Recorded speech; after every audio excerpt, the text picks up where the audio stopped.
那我现在讲话的时候呢，我要试着去移动看看，那看看这几台相机，如果是 Sony ZV-1跟 Sony 的 RX8M7，它应该我在后面讲话的时候，它收音的声音呢应该是会比较小。RX8M5的话，收音会比较大声，因为它是全指向性。那麦克风的指向性好处呢，就是你可以只收到你想要收到的地方的声音。那附近又有车子经过哦，那所以如果车子还没经过的时候 ，RX100代跟 ZV-1声音应该会比较小。但是呢，理论上 RX100不对，但理论上 ZV-1的收音的品质应该是会比较好的哦。然后3台相机我都有把风切声的关闭的功能关掉，因为呢，我就是如果把这个功能打开的话，声音会变得比较模糊。那所以RX100M7跟 M5，因为上面没有麦克风毛罩，所以在收音的时候呢，可能就会比较有大的风切声哦。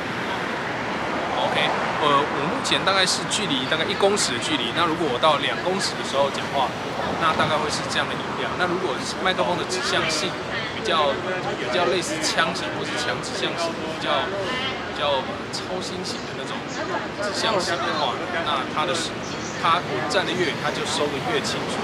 那相反的，我如果稍微偏一点的话，就是比较收不到。好 ，OK。